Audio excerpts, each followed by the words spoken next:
오늘 여러분들과 함께 그 남은 날들을 계수하는 지혜, 이런 제목으로 은혜를 나누겠습니다. 미국의 그 대통령을 역임했던 분들이 보니까 오히려 이제 대통령 그 재직 이후에 돈벌이가 엄청납니다. 그 말도 많았던 그 클린턴 대통령을 보게 되면 퇴임 이후에 이제 강연을 하는데 강연으로만 번 돈이 우리나라 돈으로 1,000억이 넘는다는 거지. 예로 이제 이스라엘에 가서 45분 강연 딱 한 번 하는데 5억 4,200만 원을 받았답니다.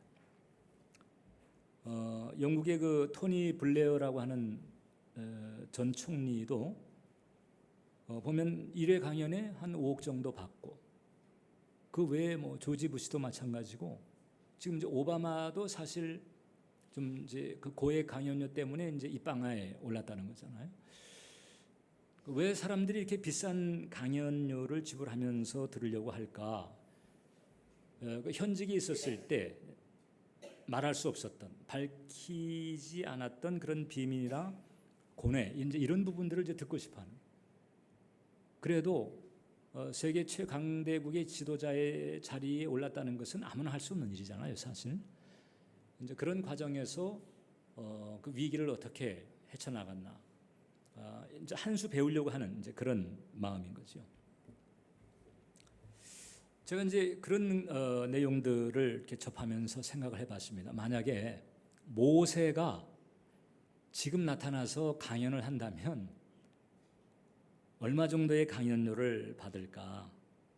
아마 어마어마할 겁니다. 거기에 클린턴이나 거기에 뭐 오바마가 명함 내밀겠어요, 모세 앞에서? 오늘 우리가 읽은 본문 그 시편 90편은 시편 전체 중에서 유일하게 모세가 지은 시편이에요. 근데 그 90편 서두에 보게 되면 괄호를 쳐놓고 모세를 하나님의 사람이라고 부릅니다. 하나님의 사람. 하나님이 썼던 사람, 하나님 붙들었던 사람, 하나님과 통했던 사람, 하나님이 신임했던 사람, 이런 뜻이죠. 하나님의 사람. 참 부러운 칭호가 아닐 수 없어요. 하나님과 자주 독대를 했고 80 넘어서 부름을 받았는데 그때 애굽 대제국의 무릎을 꿇게 만들었고 거기서 종살이하던 한 민족을 그대로 이끌어내서 정말 말 그대로 정치적인 자유와 해방도 얻게 만들었고, 순전히 하나님과 함께, 뭐 거기에 뭐 칼창을 쓴 일이 없어요. 대단하잖아요.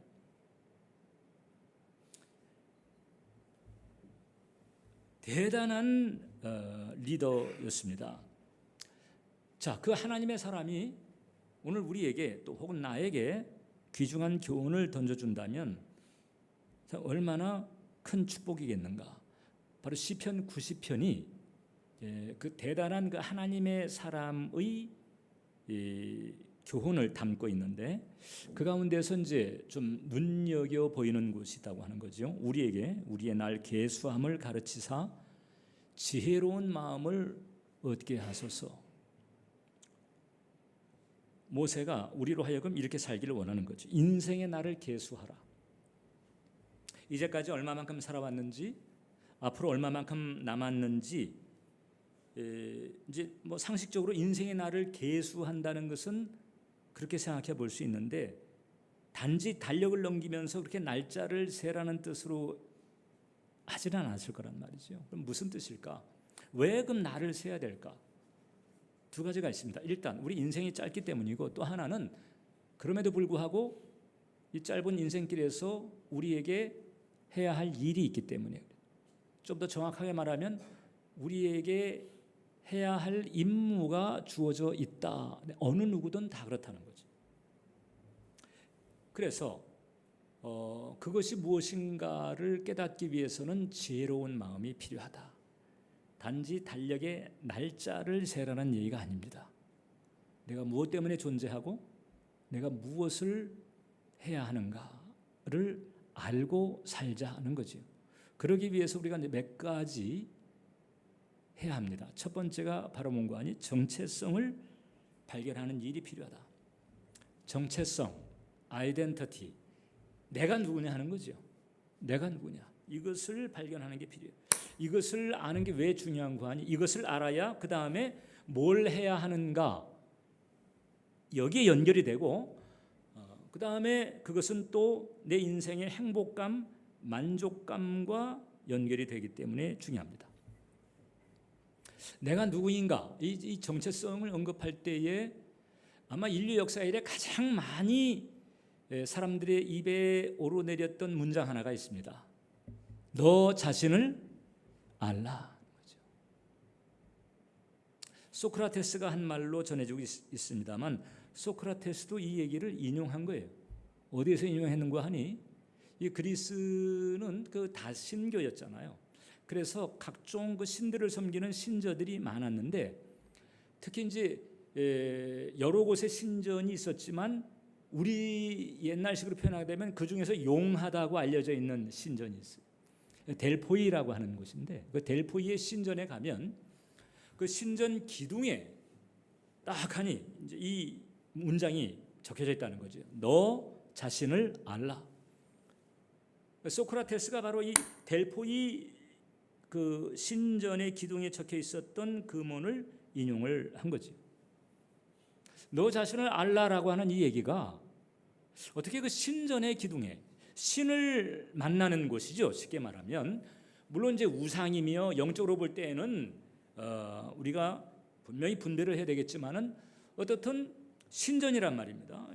사람들은 신을 만날 수 있는 곳으로 여겨지는 곳으로 알고 있는 곳인데, 근데 그곳에 딱 왔는데 다른 그 어떤 것이 아니라 너 자신을 알아라라고 하는 것이 딱 적혀 있는 거지. 무슨 얘기일까요? 그것은 바로 뭔가 아니, 너 인간들이 신에게서 얻을 수 있는 가장 귀중한 지혜가 뭔지 아느냐? 너 자신을 아는 것서부터 시작해야 된다. 사람들이 왜 신전을 찾겠어요, 여러분? 우리들이 성전을 찾는 이유하고 겹쳐지는 부분이 있습니다. 그러니까 우리 크리스찬들이 교회를 찾는 이유가 다 그렇다고 말할 수 없지만은 신전이나 성전을 찾는 이유 가운데 적지 않은 공통 분모가 있는데, 인생을 살아가면서 여러 가지 일들로 힘든 거죠. 세상 일에 치여서, 인생의 현실 문제에 치여서 힘겨우니까 어떻든 이 절대자에게 기대려고 신전을 찾는 것이고, 또 교회를 찾는 그 부분적인 이유도 되는 거예요. 자, 그러면 당장 급한 게 지금 닥쳐진 현실 문제, 돈이 됐든 질병이 됐든 뭐 직장 문제, 인간관계 문제가 됐든 당장 닥쳐진 현실 문제의 해결이 다급한 상황인데, 그렇게 찾아오는 사람들에게 지금 그 델포이 신전은 뭐라고 말하는 거냐? 너 자신을 알아라. 모든 문제의 근원을 계속 거슬러 가다 보게 되면 결국 너로 하여금 오늘 그렇게 휘청거리게 만들고 너로 하여금 그렇게 힘들게 만들었던 그런 문제들의 모든 그 시원, 그 근원에는 네가 너 자신에 대해서 파악이 안 됐기 때문에 결국 오늘 이렇게까지 오게 된 것이다 라고 하는 뜻을 가지고 있는 거죠. 그러니까 내가 누구인가를 알고 그 다음에 내게 주어진 강점을 알게 되면 내가 어떻게 살아야 되는지가 나오게 되는 거죠. 로마서 12장 3절을 보면 내게 주신 은혜로 말미암아 너희 각 사람에게 말하노니 마땅히 생각할 그 이상의 생각을 품지 말고, 각자에게 주어진 공간이 있다는 거예요. 공간. 그러니까 각자의 공간에서 벗어나지 말라는 것입니다. 저것은 생각을 억제하려고 그런 게 아니고 각자에게 주어진 그 공간이 있는 고유한 공간을 벗어나서 헤매지 말라는 뜻이죠. 오직 각 사람에게 나눠주신 믿음의 분량이 있는 거예요. 각자에게 각각 나눠준 그 믿음의 그릇이 있고 공간이 있는 거죠. 일단 그것을 파악하는 것이 필요합니다. 그게 바로 정체성을 아는 것이고 자기에게 주어진 강점을 아는 거예요. 적지 않은 사람들이 강점과 약점 가운데서 약점에 대해서 괴로워하고 그 약점을 보강하려고 많은 에너지를 투입하는 경우가 있는데, 물론 약점을 보완하는 노력은 가상하지만 그렇다고 해서 강점을 소홀히 여긴다는 것은 더 어리석다는 거죠. 일단 강점을 잘 살리는 쪽으로 우선순위를 두고 그 다음에 약점을 보완할 일입니다. 그러면 자기의 길을 갈 수가 있다는 거죠. 이런 주제에 대해서 전 세계적으로 그 베스트셀러가 되는 책을 쓴 사람이 있어요. 미국의 릭 워렌 목사인데 잘 알려져 있는 그 목적이 이끄는 삶이라고 하는 책입니다. 공전의 히트를 친 책이었어요. 그 책의 핵심 주제가 간단합니다. 사람에게는 각각 하나님의 계획이 있고 그리스도를 닮도록 창조되었으며 저마다의 사명을 감당하도록 지음받았다. 자, 저 얘기를 나한테 적용을 시키면 정재우는 정재우를 향한 하나님의 계획이 있고 또 그리스도를 닮도록 창조되었으며 정재우에 주어진 사명을 감당하도록 지음받았다는 거지. 하나님의 계획이 있고 저마다의 사명이 있는 거죠. 그리고 저마다의 사명을 감당할 수 있도록 하나님은 또 강점을 주셨다는 거죠. 완벽하지는 않잖아요. 우리가 약점도 있죠. 근데 강점이 있다는 거죠. 그래서 하나님의 뜻과 섭리를 이룰 수 있도록 하나님께서 이끄신다는 거죠. 이게 바로 우리입니다. 따라서 우리는 마치 은을 찾고 금을 찾듯이 이제 나의 정체성을 찾아야 되고 그리고 내게 주어진 강점을 찾는 데 힘써야 된다. 모세는 이 길에 들어서기까지 80년 세월 들었습니다. 모세의 생애가 120세였잖아요. 그래서 3등분합니다. 애굽에서의 40세, 정체성을 찾으려고 했던 시기였어요. 40세. 그 다음에 미디안 광야에서의 40세, 그것을 받아들이기 위한 40년 세월이었어요. 그리고 나머지 40세는 쓰임받은 40년이었죠. 자, 정체성을 놓고 갈등하면서 그것을 확립하기까지 40년 세월이 들었고 그 다음에 그 정체성을 이제 발견했는데 하나님께 쓰임받을 수 있는 상태가 되는 데에 40년 세월 들은 거죠. 그리고 80세 때에 온전히 쓰임을 받게 되는 거예요. 모세를 생각하면 제가 여유가 있었어요. 저도 이제 6학년이 넘어갔잖아요. 이제 보통 40대 때 늦어도 40대 때 시작해야 되는 개척을 이제 60대 이제 해놓고, 야 이게 세월이 정말 얼마 안 남았는데, 그 남은 달수를 계산하는 일이 자꾸 제게 자주 생기는 거예요. 그러다가 모세를 보게 되면 마음이 턱 놓이는 거지. 80세 아직 난 멀었다. 각자마다 그 기간은 다를 수가 있어요. 그러나 하나님께서 비슷한 방식으로 인도를 하시는 거죠. 하나님의 사람 정체성을 찾게 하고 그 다음에 하나님의 손에 이렇게 붙들리는 그런 과정을 겪은 다음에 그 다음에 쓰시는 거죠. 카터도 마찬가지였습니다. 지미 카터 대통령은 얼마나 그 솔직한 신실한 크리스찬이었는지 몰라요. 인권, 세계 평화, 이 사심 없는 그런 정치 신념을 가지고, 그러니까 정치판에는 사실 어울리지 않는 사람이에요. 저도 학부를 정치 외교학을 전공했거든요. 그런데 이 정치판 돌아가는 걸 보면서 정치판에 뛰어들지는 않았지만 염증이 생기더라고요. 진흙창입니다. 정치판이. 정치인들은 5분 뒤에 탄로날 거짓말을 5분 전에 진짜처럼 할 수 있어야 돼요. 그러니까 5분 뒤에 탄로나잖아요. 아니 그럴 수도 있지 뭐. 또 이렇게 넘어갈 수 있어야 돼요. 거짓말하는 것을 놓고 힘들고 괴로워하면요, 그 판에서는 스트레스 받아가지고 제명에 못 삽니다. 어떤 정치인이 이제 지역구에 출마를 한 거예요. 근데 그건 원래 자기 뭐 연고도 있는 데가 아니야. 근데 그 지역엔 강이 없어요. 그냥 순 벌판인데, 들판인데 거기 출마를 해가지고 뭐라고 그랬는 거 아니? 저를 당선시켜주면 당장 이곳에 큰 다리를 놓겠습니다. 그러니까 지역 주민들이, 아니 우리 여기 강도 없고 개천도 없는데 무슨 다리야? 아 여보세요, 우리 강도 없고 개천도 없어요. 그랬더니, 아 그런가요? 그럼 강부터 만들겠습니다. 이렇게 되더라는 거예요. 이런 정치판에 이제 들어가서 그 신선함 때문에 대통령까지 올라갔어요. 근데 결국은 이제 현실 정치의 벽에 부딪혀 가지고 안 되는 거죠. 안 돼요. 그 결국은 이제 재선에 실패를 했습니다. 그리고 낙심해서 돌아왔어요. 그리고 실패한 대통령이라고 하는 낙인이 찍혔습니다. 솔직하고 신선하기는 했지만은 그러나 성공적인 정치가는 아니다 이렇게 돼버렸죠. 그래도 이분은 계속해서 자기 신념을 고수를 했습니다. 타협하지 않았습니다. 나의 길은 인권과 세계 평화 그리고 진솔한 그런 이념을 이제 실현하는 데 있다.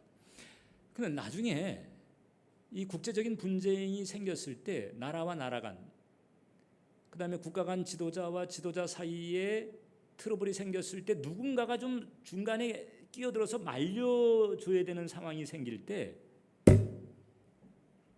누구를 좀 중간에 세울까를 이제 사람들이 쭉 생각하는 끝에 지미 카터를 생각하는 거예요.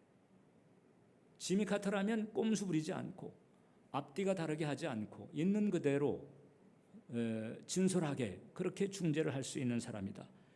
이래가지고 뭐 강대국이 됐든지 뭐 북한이 됐든지 중동이 됐든지 결국은 그런 상황이 생겼을 때 어느 쪽이든 다 환영하는 사람이 지미 카터야. 그래가지고 오히려 퇴임 이후가 더 빛나는 대통령. 재임 때는 미국의 대통령이었지만 퇴임 이후에는 세계 평화의 대통령으로 이렇게 간주됐다. 광야를 거치긴 했지만, 광야를 거치긴 했어요. 미국 국내 정치에 실패를 하고 물러나는 그런 광야를 거치긴 했지만은 그러나 그 정체성을 가지고 계속 꿋꿋이 자신의 길을 걸어갈 때 그렇게 쓰임을 받았다고 하는 거죠. 이 정체성과 강점을 파악을 해야 돼요. 그 다음에는 이제 자기가 좋아하는 일, 사랑, 그 정체성과 강점의 바탕에서 좋아하는 일을 하는 게 필요하다는 거예요. 사랑할 수 있다면 더 좋아요. 종종 이제 그런 질문들이 많이 떠오릅니다. 뭔고하니 좋아하는 일을 하는 게 좋을까? 잘하는 일을 하는 게 좋을까? 어떤 게 내 인생에 더 좋을까? 여러분 어떤 것 같아요? 좋아하는 일이 있고 잘하는 일이 있어요. 어떤 게 내게 행복을 가져다 줄까? 행복감, 만족감으로서는 좋아하는 일입니다. 잘하는 일보다도 좋아하는 일, 이게 더 좋아요. 그러니까 스티브 잡스는 그런 얘기했습니다. 위대한 성취를 이룰 수 있는 유일한 방법은 일을 사랑하는 데 있다. 그러니까 좋아하는 걸 넘어서는 거죠. 좋아하는 일, 심지어 사랑할 수 있는 일이라면 그건 베스트인 거지. 일단 어떤 효과라든가 이제 결과를 일단 접어두고 행복한 인생을 살아갈 수가 있다. 한 청년이 대학을 졸업하고 미국의 뉴욕 박물관에 인턴으로 취업을 했어요. 인턴으로 취업을 하니까 할 수 있는 일이 뭐 제한이 돼 있고, 일단은 보니까 박물관 청소하는 일이 눈에 띄는 거예요. 그래서 1시간 일찍 출근해가지고 이 청년이 박물관 바닥을 계속 잘 쓸고 닦고 막 이렇게 하는 거예요. 꾸준하게 그렇게 일을 이제 하면서 인턴 일을 했는데 박물관 관장의 눈에 띄인 거죠. 저 친구는 저렇게까지 안 해도 되는데 저렇게 그냥 바닥을 쓸고 닦고 열심히 하네. 이래가지고 이제 쭉 이력서를 보니까 이거 대학 고고학과를 나왔어요. 이 괜찮은 사람인데 저러고 있네 싶어가지고 이제 불러서 이제 물어봤답니다. 그러니까 뭐 사정이 있어가지고 인턴으로 들어오게 됐는데 자넨 그 대학도 졸업했는데 그 마룻바닥 쓸고 닦는 그 일이 괜찮나? 그랬더니 뭐라 그러는 거야? 괜찮습니다. 왜 괜찮? 박물관 아닙니까? 박물관 이게 바닥입니다. 그냥 바닥이 아니고 박물관 바닥입니다. 저는 박물관에서 일하는 게 저는 익사이팅합니다. 그래 결국은 이제 박물관장이 마음에 두고 있다가 그 다음에 이제 인턴직을 넘어선 일을 시켜보는 거예요. 이 일을 한번 해볼 수 있겠나? 이러면서 이제 그 하는 일이 지게 넓어지게 됐고 그런 과정에서 이제 자기의 관심사가 눈에 들어왔어요. 그래서 고고학과를 전공하고 박물관에서 일을 했는데 이 고래에 대해서 이렇게 관심을 가지게 된 계기가 있었는가 봐요. 그래가지고 세계 그 고래에 대해서 연구를 하면서 제일 가는 그 세계적인 고래학자가 됐는데 1900년대 초에 우리나라에도 왔어요. 울산 장성포에. 왜냐하면 그 한국에 귀신고래라고 하는 희귀한 그 어종이 있다고 그래가지고 찾아와서 그 고래를 이제 또 살펴보기도 한 그 로이 체프먼 앤드루스라고 하는 학자. 그러니까 일을 사랑하니까, 일을 좋아하니까 청소하는 것도 즐거운 거지. 이게 이제 자기 길을 가고 있는 거예요. 자기에게 트인 길을 가고 있는 것이다. 하나님은 우리가 이렇게 가기를 원하신다는 거죠. 두 번째, 그리고 이제 구체적인 목표 설정을 하는 것이 필요하다는 거죠. 제가 지난주에 여러분들에게 인생 사다리에 대해서 말씀드렸어요. 하나님은 성령을 통해서 우리로 하여금 우리가 다다를 수 있는 그 가능태를 미리 알게 하신다. 그게 바로 꿈과 비전이라고 그랬잖아요. 그러니까 우리가 이룰 수 있는 가능태예요. 꼭 이루어진다는 건 아니에요. 어영부영하면은 못 이루어집니다. 그러나 성실하게만 하면 이루어질 수 있는, 다다를 수 있는 그런 가능태를 그림이나 영상으로 우리 마음속에 느껴지게 하는 거지요. 아, 이러이러한 상태, 저러저러한 모습. 인생 사다리. 근데 인생 사다리가 그 꿈과 비전으로 이렇게 주어지는데 그 꿈과 비전을 받아가지고 성공하는 사람들에게 나타나는 특징이 하나 있는 거죠. 꿈과 비전을 받았다고 해서 성공하는 게 아니고 그 꿈과 비전을 놓고 그 꿈과 비전을 어떻게 다루어 가는가에 따라서 성공하는 사람과 그렇지 않은 사람이 갈려지는데 그 꿈과 비전을 놓고 성공하는 사람에게 나타나는 공통점이 하나 있다. 그것이 바로 뭔고하니 그 꿈과 비전에 이르기 위해서 목표를 세우고 그리고 목표대로 나아가려고 노력하는 자세가 보인다는 거죠. 단지 꿈과 비전은 종점이에요, 여러분. 종점, 최종적인 상태예요. 그 최종적인 상태에 가는 과정에서 그러면 5년 뒤에 혹은 10년 뒤에 15년 뒤에 이렇게 차근차근 그 꿈과 비전을 이루기 위한 그런 준비를 계속해 나가는 이 목표입니다. 이 구체적인 목표가 있는 사람이 그 꿈과 비전을 이룰 수 있는 사람이다. 바울은 우리 인생을 살아갈 때 다름질이 헛되지 않도록 분명한 표대를 세우라 이렇게 권합니다. 빌립보서 3장 보니까 형제들아 나는 아직 내가 잡은 줄로 여기지 아니하고 오직 한 일 즉 뒤에 있는 것은 잊어버리고 앞에 있는 것을 잡으려고 표대를 향하여 그리스도 예수 안에서 하나님이 위에서 부르신 부름의 상을 위하여 달려가노라. 표대를 향하여 간다고 그랬어요. 표대를 향해서. 일본 사람들이 이런 일을 잘해요. 일본 사람들이 한참 해외여행 할 때가 있었거든요. 1900년대 그때 해외여행도 많이 가고 그다음에 해외에 있는 부동산도 많이 사들이고. 근데 미국에 이제 일본인들이 이렇게 그룹 관광을 갔다는 거잖아요. 그래서 가이드의 안내를 따라 가지고 미국 뉴욕을 딱 다녀왔는데 그 이제 자식들이 효도 관광 시켜 가지고 이제 그 부모를 미국 뉴욕 관광을 딱 보내드렸어요. 돌아왔어요. 그래서 물어봤어요. 뉴욕에 가서 뭘 보셨냐 그랬더니 이 부모님 하는 얘기가 깃발만 보고 왔다는 거예요. 가이드들이 잃어버리지 말라고 길 잃어버리지 말라고 여기 보고 따라오라니까 다른 데는 안 보고 그냥 깃발만 보고 왔다는 얘기가 있는데 주님께서 세우신 그 깃발을 그렇게 보는 게 필요하다는 거죠. 근데 이제 그 정도의 집중력을 가지려면 그 목표가 있어야 되고 그것도 구체적인 목표가 있어요. 구체적이면서도 이게 분명할수록 좋아요. 분명하면 구체적이고 분명하면 어떻게 되는 거 하니 우리 삶이라고 하는 게 이게 종종 어떤 시련이나 좌절 이런 게 다가와요. 내 마음대로 안 되는 상황이 생기거든요. 내가 힘을 써도 안 되는 상황, 울어도 안 되고 힘써도 안 되는 그런 상황이 다가와요. 그럴 때 그때 내가 뭔가 이렇게 붙들 게 없으면요, 그냥 이제 낙심하는 거죠. 포기하고 그냥 말아버리는 거예요. 그런 사람들도 많고 그런 경우들도 얼마나 많은지 몰라요.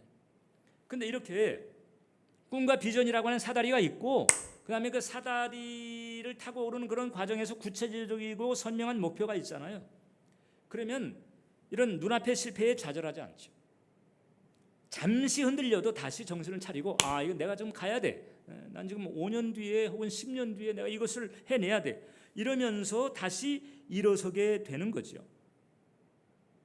눈앞의 실패에 흔들리거나 포기하거나 좌절하지 않게 할 만한 그런 레벨의 목표를 가지는 게 필요하다는 거예요. 자, 성령께서 주시는 꿈과 비전을 받는 게 제일 중요합니다. 그런데 그것만 가지고는 안 된다는 거죠. 거기에 이르를 사람은 구체적인 목표를 가진다. 노만 빈센트 필이라고 하는 분은 그런 얘기했습니다. 사람은 평생 목표, 연도별 목표, 월별 목표, 주별 목표를 세워야 하고 자기가 40년 후에 어떤 사람이 되어 있는가를 명확히 볼 수 있어야 된다. 이제 40년이라고 하는 것은 이제 사람 따라 달라요. 40년 후에 혹은 20년 뒤에, 30년 뒤에 어떤 사람이 되어 있는가를 명확히 볼 수 있어야 된다. 목표를 세우고. 목사님, 지금 상황도 내가 이게 치여가지고 앞가름하기가 힘든데 거기 뭐 무슨 평생 목표 10개년, 5개년, 아이고 복잡합니다. 이제 이럴 수 있거든요.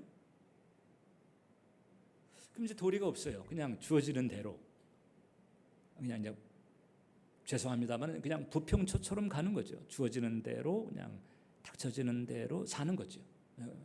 대부분 그렇게 살아요. 근데 이 성공하는 사람은 이런 구속력을 발휘한다니까. 5년 뒤, 10년 뒤 이런 데 대한 그 목표를 세우면서 그림을 그리고 이런 구속력을 발휘하면서 가는 거예요. 구자 성자, 구속력이죠. 자기 구속력. 특히 이제 하나님이 쓰려고 작정한 사람들은 이런 흐름들이 보인다. 하나님께서 제대로 쓰려고 하는 사람들은 이런 마음들을 가지면서 이런 트라이를 한다는 거예요. 그럼 목표대로 딱 안 될 수도 있지만 대체적으로 보게 되면 목표에 준하는, 목표대로는 안 됐지만 그런 목표에 준하는 어떤 수준에 이른다는 거지. 자, 그러니까 이게 조금 이제 에너지가 필요하고 조금 이 신경을 좀 쓰는 이런 과정을 감내하기로 작정을 하고 일단 목표를 세워보는 거지. 세워보는 거. 구체적으로 세우라고 그랬습니다. 구체적으로 세우라고 하는 것은 어떤 숫자가 보이든지 어떤 그림이 보이든지 그런 거예요. 그냥 막연하게 그냥 바람 잡듯이 그냥 이런 게 아니고 그냥 막연한 소망이 있는 게 아니고 이 숫자나 어떤 그림 이런 것이 이렇게 구체적으로 이렇게 포착이 돼야 된단 말이죠. 이렇게 언제까지 무엇을 얼마만큼 이런 목표를 설정해야 된다. 마지막으로 그 다음에 이제 세운 이 목표에 이제 집중력을 투입을 해야 돼요. 집중력 높이기가 필요합니다. 집중력이라고 하는 것은 이제 한 곳의 의식을 모으는 거죠. 자, 그럼 우리가 이제 비전을 받았잖아요. 하나님의 사다리, 그 다음에 그 사다리에 오르는 목표, 그 단계 하나 목표 비전과 목표에 내가 집중하는 거죠.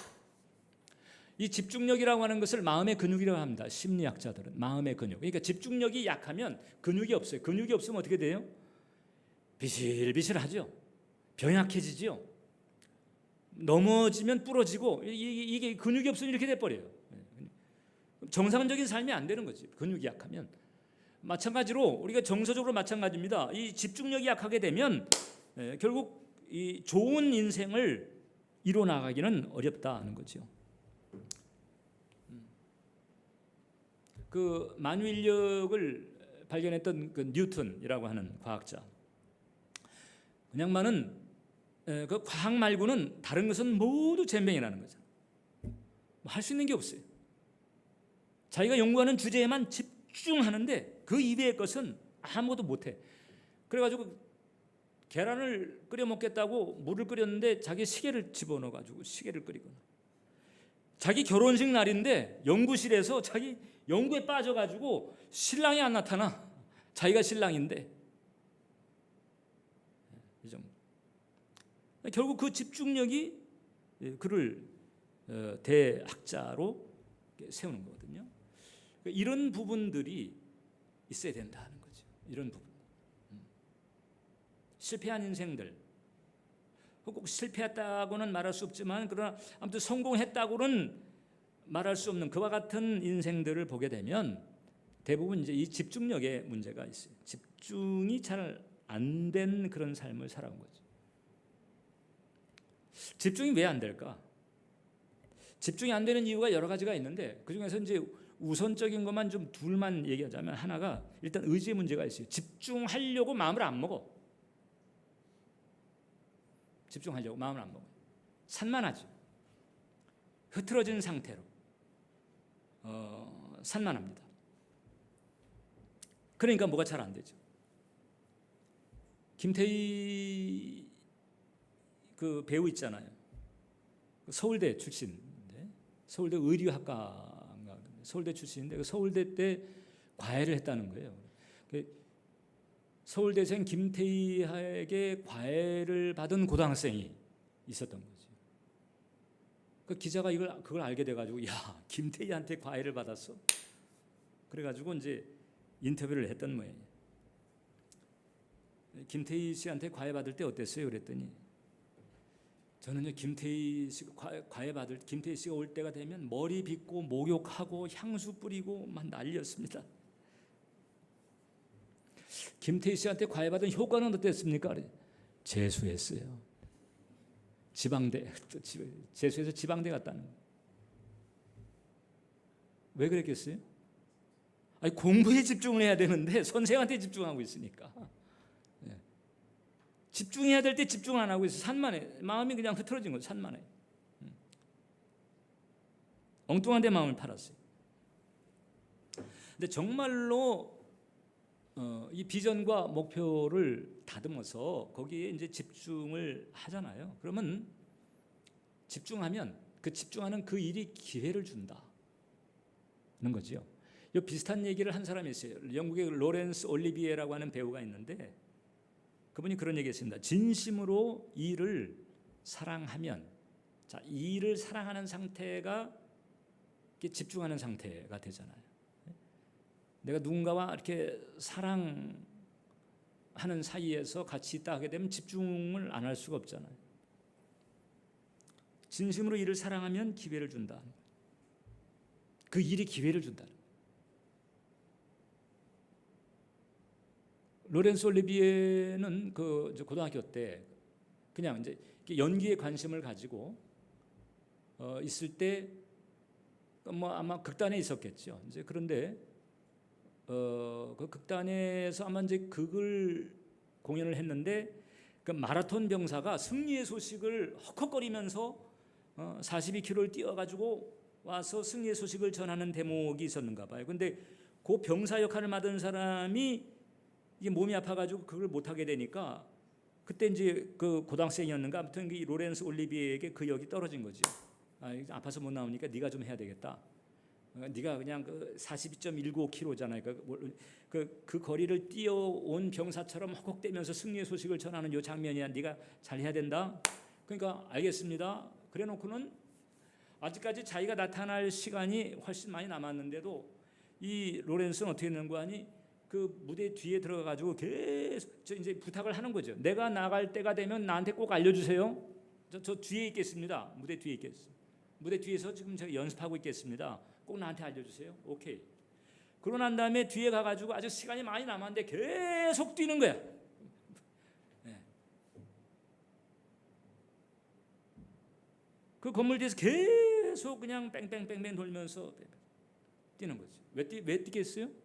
지금 42km를 뛰어온 병사여야 돼. 지금 자기는. 그러니까 가만히 앉아 있다가 그냥 뭐 이렇게 그냥 뛰는 게 아니고 계속 뛰는 거예요. 아주 리얼하게 연기를 하죠. 그러다가 이제 딱 타이밍이 됐을 때 얘가 이제 들어와라 그러니까 그냥 헉헉대면서 들어와 가지고 그 다음에 이제 승리의 소식을 전하는 거예요. 사람들이 딱 봤을 때 그 짧은 단역이었는데 이거 진짜 그 긴 거리를 달려와 가지고 전하는 것처럼 아주 리얼하게 딱 그때 눈에 띄었다는 거잖아요. 야, 저 친구 봐. 그리고 그 준비한 스토리가 전해지면서 괜찮은 친구네.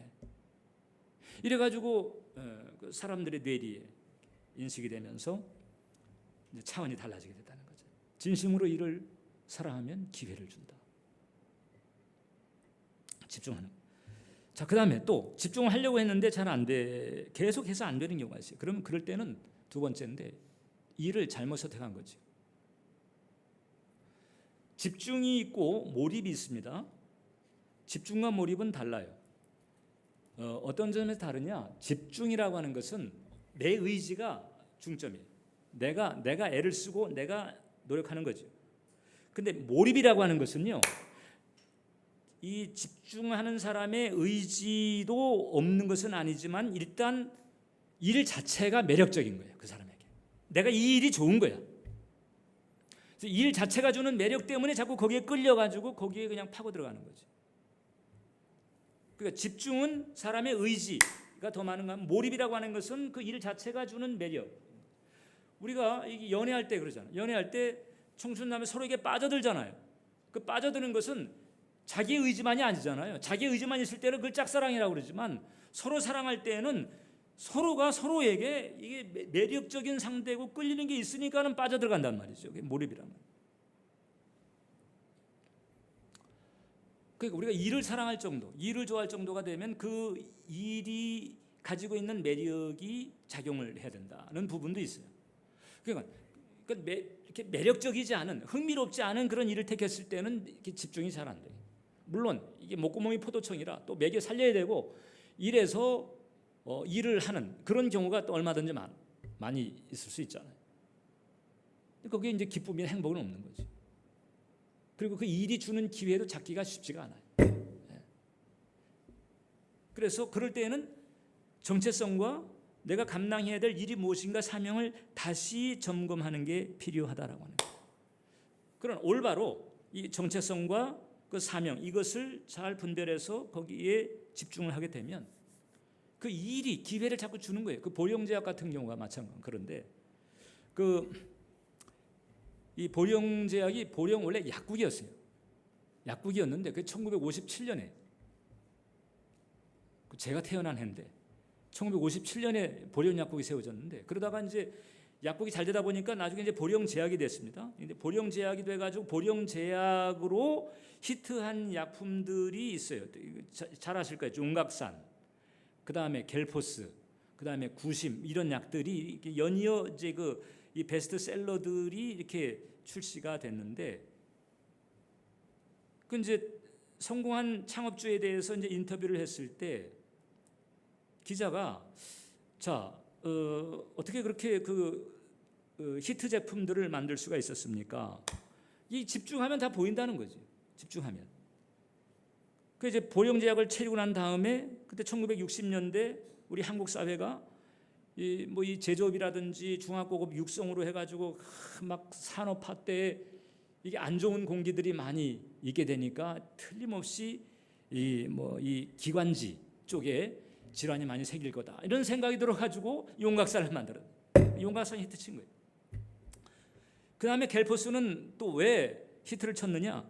이게 산업화가 진전이 되니까 일 때문에 바빠가지고 식사가 불규칙하게 되고 그 다음에 여러 가지 스트레스를 받아가지고 위장기관이 영향을 받을 수 있는 때가 될 거라는 생각이 들었다는 거죠. 그래서 이거 위장약 잘 팔리겠다 싶어가지고 만든 게 겔포스였다. 그러면 심장약 구심은 어떻게 생각하게 됐냐 그랬더니 이게 이제 산업화 때문에 막 이렇게 이제 이것저것 짓고 막 이렇게 하다 보니까 이제는 그 부작용들이 터지면서 재난도 터지고 사고도 터지고 이런 과정에서 심장을 벌렁벌렁 뛰게 만드는 일들이 이게 생길 거다라고 하는 생각이 들었다는 거예요. 그래서 심장약 구심을 만들었다. 그때 인터뷰할 시점 돼 가지고는 또 어떤 약을 내놓으려고 합니까? 그랬더니 뭐 비리라든지 여러 가지 부조리 때문에 지금 국민들 열받을 일이 많이 생길 것 같아가지고 지금 고혈압약 연구 중이다. 이 일이 기회를 준다는 거거든요.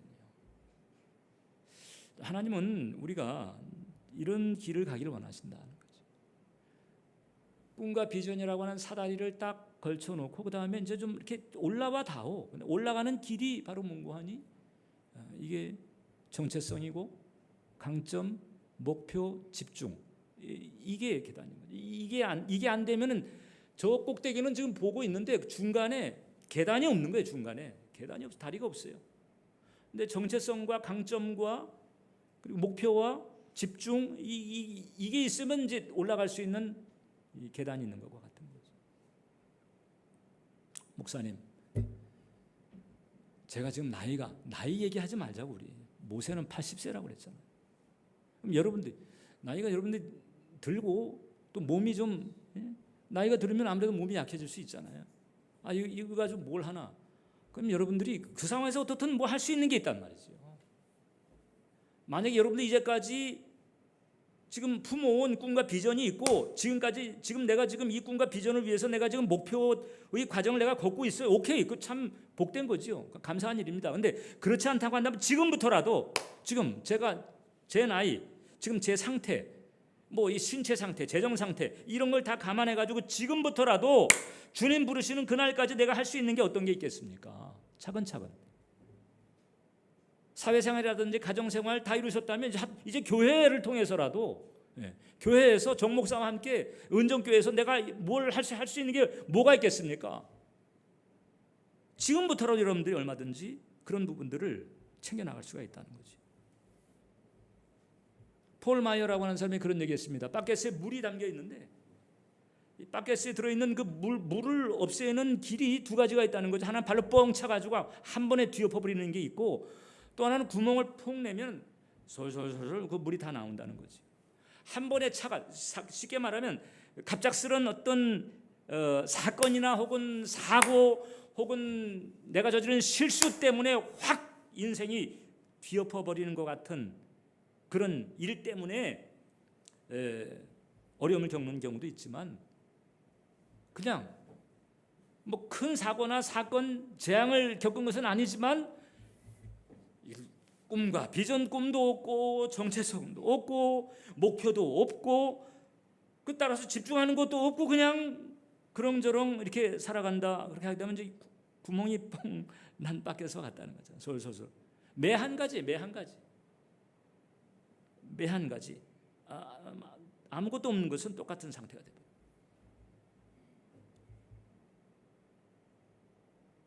저와 여러분들은 그리스도 안에서 새롭게 된 존재입니다. 하나님 여러분들을 사용하기 원하시고 여러분들이 행복하게 의미 있게 삶을 이루어가기를 원하신다. 지금부터라도 여러분들이 지금 제가 어떻게 하면 되겠습니까? 지금부터라도 주님과 함께 또 기도하면서 연구하면서 나아갈 때 얼마든지 쓰임 받을 수 있다. 아브라함은 75세, 모세는 80세. 얼마든지 우리는 하나만 쓰임 받을 수가 있습니다.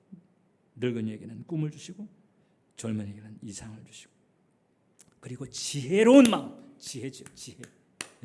꿈과 비전, 지혜. 이 지혜가 바로 목표고 이게 집중력이고 정체성의 발견이고 이런 것입니다. 기도하겠습니다.